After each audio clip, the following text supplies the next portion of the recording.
Programang ito ay rated SPG. Striktong patnubay at gabay ng magulang ang kailangan. Maaaring may masiselang tema, lengguwahe, karahasan, sexual, horror o droga na hindi angkop sa mga bata. Isang mapagpalang araw, kapamilya, welcome back. At narito ang pinakamainit na tagpo sa FPJ's Batang Quiapo. Pero bago ang lahat, kung bago ka pa lamang dito sa akin channel, baka naman pwedeng makahingi ng isang like, share at subscribe. Ito ang taktika at diskarating ginawa ni Tanggol at Ramon upang matagumpay na maitakas si Don Julio. Simula na nga ang paghihiganti at pagbagsak ng mga gerero. Kaya abangan natin sa dulo ng bidyong ito kung paano nila ito matagumpay na naitakas. Sinamantala na ni Marites ang pagkakataon na makatakas habang wala si Rigor sa bahay.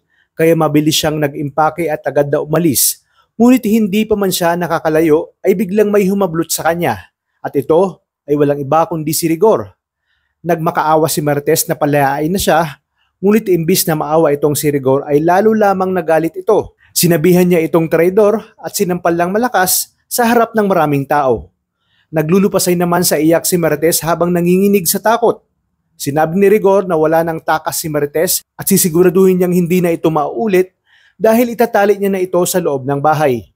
Sa kabilang banda, naghahanda naman sina Tanggol at Ramon para sa isang matinding laban. Nilinis nila ang kanilang mga armas at pinagplanuhan ang pagsalakay upang mailigtas si Don Julio bago pa man nga ito mailipat sa city jail. Sinabi ni Ramon na malaki ang utang na loob nila kay Ribas dahil ito ang nagbigay ng mga armas at pera upang maisakatuparan ang plano nila. Dagdag pa ni Ramon na pagkatapos nilang iligtas ang kanyang papa na si Don Julio, ay isusunod nilang iligtas si Marites mula kay Rigor. Dito na nalaman ni Tanggol na hawak ni Rigor ang kanyang nanay Tess, kaya lalo itong nagliyab sa galit. Ayon sa kanya, gagawin niya ang lahat at hindi siya titigil hanggat hindi niya nakakasamang muli ang kanyang lolo at ina. Ipinangako niya sa kanyang sarili na hindi sila babalik hanggat hindi buo ang kanyang pamilya.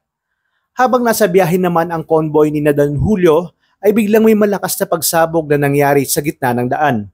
Lumabas si Tanggol at isa-isa niyang pinabagsak ang mga kalaban. Nagkagulo ang mga pulis habang papalapit na ng papalapit si Tanggol kay Don Julio. Ngunit hinarang siya ng dagdag pang mga tao ni Rigor. Habang nakikipagpatintero at nakikipagpalitan ng bala si Tanggol sa mga kapulisan, ay unti-unti namang lumalapit si Ramon kay Don Julio.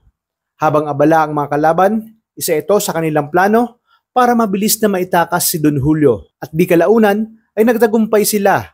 Si Tanggol sa harapan habang si Ramon naman ay sa likod. Ito ang diskarte at taktikang kanilang ginawa para tagumpay na maitakas si Don Julio. Ngunit agad silang nasundan ng mga tauhan ni Miguelito. Naitimbre kasi agad ni Rigor na itinatakas ni Ramon at Tanggol itong si Don Julio. Nagliliyab sa galit si Miguelito dahil dito. May problema na nga siya sa City Hall, dumagdag pa ang pagtakas kay Don Julio. Ginawa lahat ni Miguelito at dagdagdag ng mga tauhan para masukol ang sasakyan kung saan sakay sina Ramon at Tanggol kasama itong si Don Julio. Dito na dumating ang backup ni Ribas kung saan hinarang ng kanyang mga tauhan ang sasakyan ni Miguelito. Dahilan kahit hindi na nila nasundan sina Tanggol. Talagang di matatawaran ang katapatan at pagtulong na ginawa ni Ribas sa pamilya Montenegro. Bukod pa doon, si Ribas din ang nagbigay sa kanila ng bagong mapagtataguan. Kaya labis ang kanilang pasasalamat dito at sinabi ni Ramon na balang araw ay makakabawi rin siya dito. Kaya naman patuloy ang pagsubaybay dito lang sa nag-iisang teleserye ng sambayanan, ang FPJ's Batang Quiapo. Maraming salamat sa inyong panonood at pagpalain tayong lahat, kapamilya.